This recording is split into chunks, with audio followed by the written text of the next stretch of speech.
Hello everyone, welcome back to my YouTube channel. ඔන්න ඉතින් අද අපි බලමු ලේසිම විදිහට හරිම විදිහට ස්පොන්ජ් කේක් එකක් හදාගන්නේ කොහොමද කියලා. ඉතින් ගෙටෝ එකක් වගේ හදනකොට ස්පොන්ජ් කේක් එකක් කියන්නේ අපිට නැතුවම බැරි එකක් නේ. ඉතින් වැඩි කතා නැතුව අපි යමු වීඩියෝ එකට.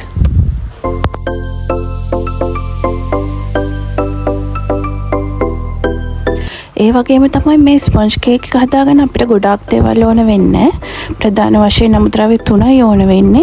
ඕන කරන ඉන්ග්‍රීඩියන්ට්ස් සේරම ඩිස්ක්‍රිප්ෂන් බොක්ස් එකේ දාලා තියෙනවා.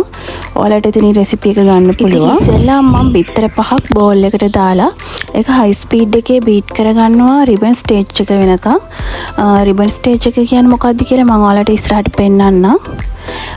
බිත්තර 5 බීට් කරගන්න ගමන් ඔයාලා සීනි ටික ටික ඇඩ් කරගන්න.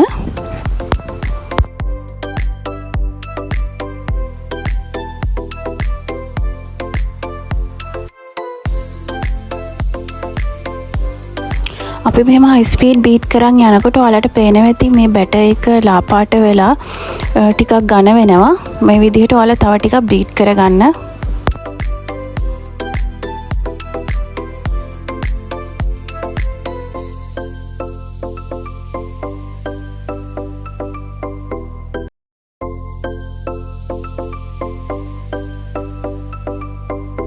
හරි දැන් අපේ බැටර් එක රිබන් ස්ටේජ් එකේ තියෙන්නේ. ඔයාලට ඒක බලා ගන්න පුළුවන් මේ විදිහට බැටර් එක උඩින් ඉරි අඳිනකොට ඒ ඉරි මැකෙන්නේ නැතුව ඒ විදිහටම තියෙනවා කියන්නේ ඒක තමයි රිබන් ස්ටේජ් එක. ඉතින් ඔයාලට මේ විදිහට හරි ලේසියෙන් ඒක හොයාගන්න පුළුවන්. ඒ කියන්නේ අපි දැන් මේක බීට් කළා ඇති.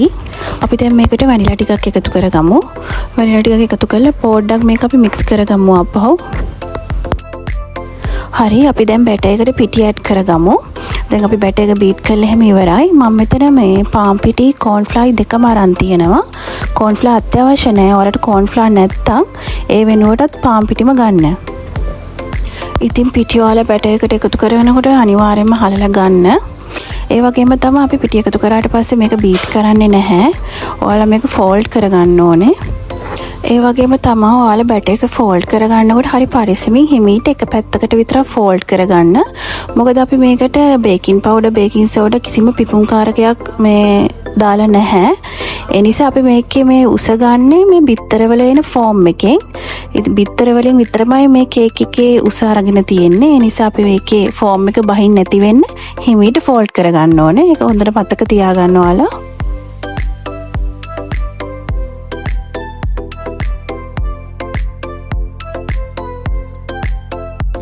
මම මේ කේක් එක බේක් කරගන්න ගන්නේ කිලෝ 1 ට්‍රේ එකක්.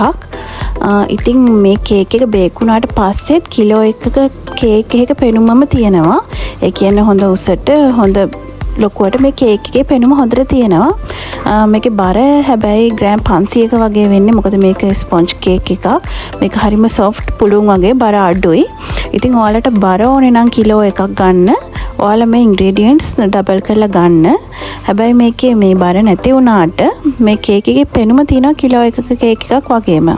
ඉතින් මම මේ කේක් එක සෙල්සියස් අංශක 200 විනාඩි 30ක් විතර බේක් කරගන්නවා. ඉතින් ඒක ඔයාලගේ oven එක අනුව ඇඩ්ජස්ට් කරගන්න ඔයාලා. ඉතින් දැන් මම කේක් එක බේක් කරලා ඉවරයි. ඔයාලට පේනවා ටූත් පික් එක හොඳ ක්ලියර් එකට එළියට එනවා. මේ කේක් එක හරිම රසයි. ඒ වගේම හරිම සොෆ්ට්. මේ පුළුන් වගේ. ඉතින් මේ වගේ කේක් එකක් ගැටෝ එකකට හොඳටම ගැලපෙනවා. ඉතින් ස්පොන්ජ් කේක් එකක් ඉතින් මේ වගේ ලේසියෙන් ඉක්මනටම හදාගන්න පුළුවන් ඔයාලට. ඉතින් ඔයගොල්ලෝ මේ විදිහට try කරලා බලන්න. වීඩියෝ එක බලුවට ඔයාලට ගොඩාක් ස්තුතියි. Thank you for watching.